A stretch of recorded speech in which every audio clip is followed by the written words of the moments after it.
2012 में दुनिया का विनाश हो जाएगा। ये दुनिया पूरी तरह खत्म हो जाएगी। जिस तरह डायनासोर्स गायब हो गए, वैसे ही इंसान भी इस धरती से गायब हो जाएगा। एक बड़ा सा गोला अर्थ से टकराने वाला है, उसके बाद सब खत्म। ऐसे ही ना जाने और कितनी बातें हमने अपने बचपन में अपने दोस्तों के साथ की हैं और उन्हें अपनी जिंदगी का हिस्सा बना लिया।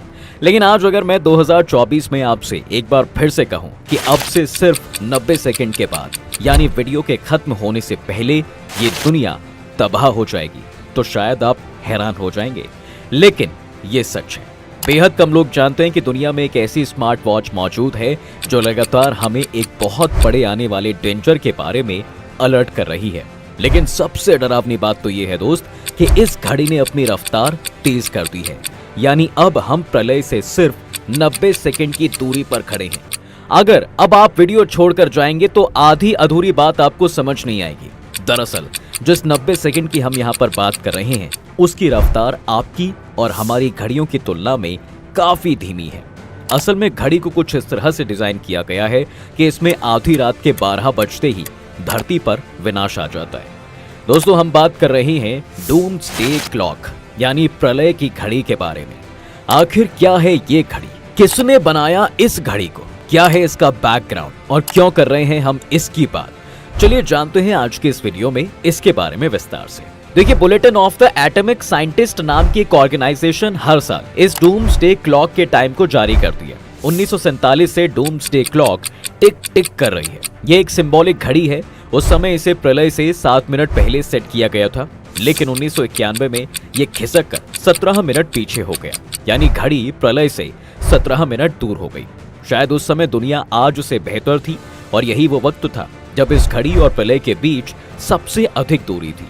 लेकिन उसके बाद से घड़ी तेज होकर प्रलय से सिर्फ 90 सेकंड की दूरी पर रुकी हुई है। हाल ही में इस संस्था ने डूम्सडे क्लॉक का टाइम जारी किया है, जिसमें बताया गया है कि एआई और बायोलॉजिकल रिसर्च जैसी खतरनाक टेक्नोलॉजी का इस्तेमाल लगातार बढ़ता जा रहा है, लेकिन इनके खतरों से निपटने की तैयारी नहीं की जा रही है। और अगर आपको ऐसा लगता है कि भाई इस दुनिया में सब ठीक चल रहा था, नहीं, ऐसा बिल्कुल नहीं है, बल्कि सब इसके ऑपोजिट है। अब आप ही सोचिए कि चीन, रूस और अमेरिका जैसे 3 बड़े देश अपनी न्यूक्लियर पावर को बढ़ाने के लिए काफी ज्यादा पैसा खर्च कर रहे हैं। इससे न्यूक्लियर वॉर का खतरा बढ़ता जा रहा है। भारत भी इस रेस में शामिल हो चुका है। वो भी खुद को इस रेस में उतार चुका है, क्योंकि कोई किसी से पीछे नहीं रहना चाहता। सिर्फ रूस और अमेरिका के पास ही दुनिया के 90% न्यूक्लियर वेपन्स हैं। वहीं 2023 दुनिया का अब तक का सबसे गर्म साल रहा, जिसे आप भले ही इग्नोर करें, लेकिन ये मदर अर्थ इसे चाहते हुए भी इग्नोर नहीं कर सकती। ग्रीन हाउस गैसों का प्रोडक्शन भी लगातार बढ़ता जा रहा है। अब इन सब बातों को ध्यान में रखते हुए भी डूम्सडे क्लॉक को इस साल तबाही से सिर्फ 90 सेकंड की दूरी पर सेट किया गया है। आपको बता दें कि इस घड़ी की timing climate change, pandemic, nuclear attack, cyber attack से हो रहे इंसानों के खतरों को देखते हुए ही सेट किया जाता है। इसका मकसद ये बताना है कि भाई मानव जाति जो है अपने पैरों पर हर दिन कुल्हाड़ी मार रही है और ये दुनिया अपने अंत के कितने करीब है। 1947 से लगातार इस घड़ी को इंसानों पर खतरे को देखते हुए अपडेट किया जाता है। डूम्सडे घड़ी का समय अब तक 25 बार बदला जा चुका है। इस घड़ी को तैयार करने वाले ग्रुप में एल्बर्ट आइंस्टाइन और अमेरिका के न्यूक्लियर बॉम्ब बनाने वाले रॉबर्ट ओपेनहाइमर समेत मैनहट्टन प्रोजेक्ट में शामिल साइंटिस्ट भी थे। अब इस घड़ी को बनाने की क्या जरूरत पड़ी और इसका रियल बैकग्राउंड क्या है, जरा उसे भी समझने की कोशिश करते हैं। देखिए, घड़ी की सुई को सेकेंड वर्ल्ड वॉर की तरफ लेकर चलते हैं। इस युद्ध में जर्मन तानाशाह अडोल्फ हिटलर ने दुनिया में तबाही मचा रखी थी। अमेरिकियों को लगा कि अगर हिटलर ने पहले परमाणु बम बना लिया तो वो दुश्मन देशों को मिटा देगा। ऐसे में एल्बर्ट आइंस्टाइन समेत कई साइंटिस्ट ने अमेरिकी सरकार को एक लेटर लिखा कि हिटलर के आतंक के चलते न्यूक्लियर बम बनाना बेहद जरूरी हो गया है। साथ ही साइंटिस्ट ने अमेरिकी राष्ट्रपति को ये भी बताया था कि यह बेहद ही खतरनाक बम होगा जिसका कोई काट नहीं होगा। ये बम किसी भी देश पर इस्तेमाल करने के लिए नहीं, बल्कि दुश्मनों को डर दिखाने के लिए ही है। सिर्फ इस बम का खाली जगह पर टेस्ट किया जाए। उस समय अमेरिकी राष्ट्रपति ने साइंटिस्ट को यह भरोसा भी दिलाया कि भाई इसका किसी देश पर इस्तेमाल नहीं किया जाएगा। सबसे विनाशकारी बम बनाने पर काम शुरू होता है। कई वैज्ञानिकों की एक टीम बनी जिसका काम ये पता लगाना था कि परमाणु बम बनाया जा सकता है या फिर नहीं। साल 1942 तक ये साफ हो चुका था कि परमाणु बम जो है बनाया जा सकता है। उस वक्त ओपेनहाइमर अमेरिका में एटॉमिक मामलों में सबसे बड़े जानकार थे, इसलिए इस प्रोजेक्ट की सारी जिम्मेदारी उन्हें ही दी गई। इस प्रोजेक्ट का नाम मैनहट्टन प्रोजेक्ट रखा गया। परमाणु बम साल 1945 तक बनकर तैयार हो गया। 16 जुलाई 1945 को न्यूक्लियर टेस्ट हुआ। जब इसका टेस्ट हुआ तो आसमान में धुएं का एक बड़ा गुबार देखने को मिला। एक तेज भूकंप से पूरी धरती कांप गई। ये अब तक का देखा गया सबसे बड़ा विस्फोट था। इसने ऐसा झटका पैदा किया जो कि 160 किलोमीटर दूर तक महसूस किया गया। इस टेस्ट से ओपेनहाइमर डर गए, क्योंकि उन्हें इस बात का एहसास हो गया था कि भाई उन्होंने पूरी दुनिया के लिए एक बड़ा खतरा बना दिया है। लेकिन आपको बता दें कि जिस हिटलर के खौफ से यह बम बना था, उसने न्यूक्लियर टेस्ट से करीब 2.5 महीने पहले खुदकुशी ही कर ली और जर्मनी ने भी सरेंडर कर दिया। लेकिन एशिया में युद्ध जारी था, क्योंकि जापान ने अभी तक हार नहीं मानी थी।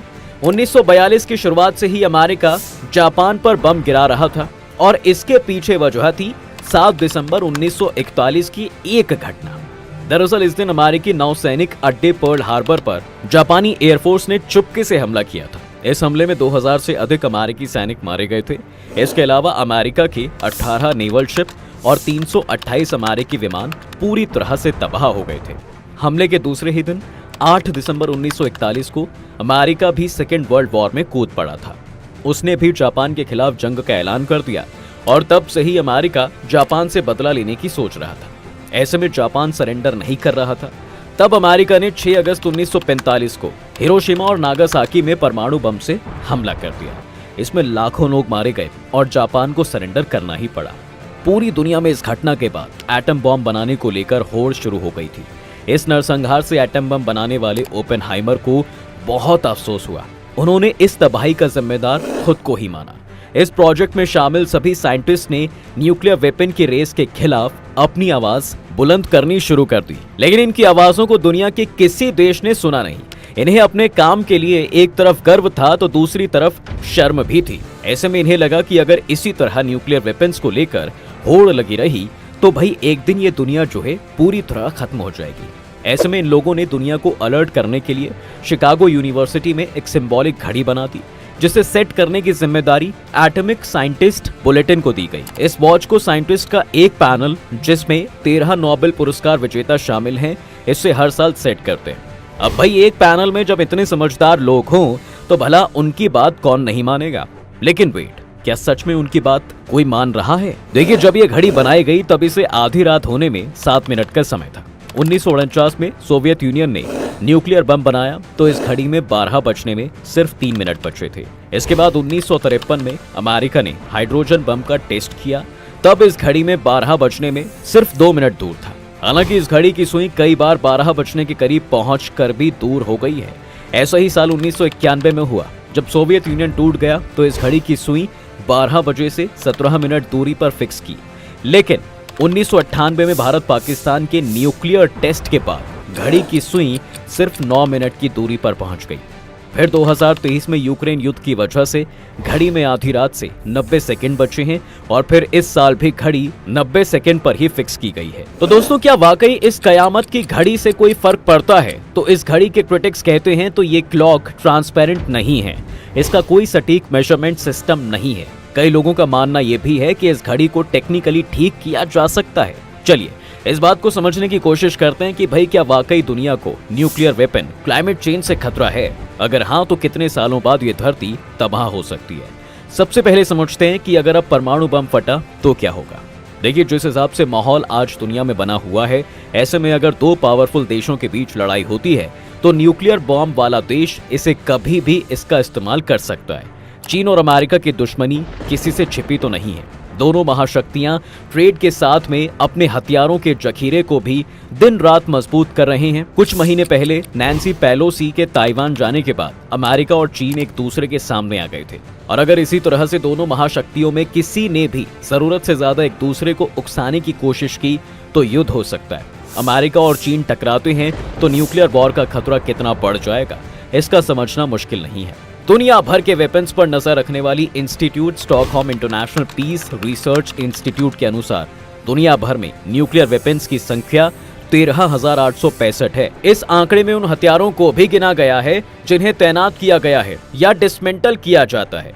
ये इतनी बड़ी संख्या है दोस्तों, जिससे धरती को 50 से भी ज्यादा बार बर्बाद किया जा सकता है। बताया जाता है कि भाई अगर किसी परमाणु संपन्न देश ने आज अमेरिका या दुनिया के किसी भी शहर पर हमला किया तो हिरोशिमा और नागासाकी की तबाही उसके सामने काफी छोटी साबित होगी। इस समय दुनिया में 9 देशों के पास खुद के परमाणु हथियार हैं, जिनमें रूस, अमेरिका, चीन, France, Britain, Bharat, Pakistan, Israel और उत्तर कोरिया भी शामिल हैं।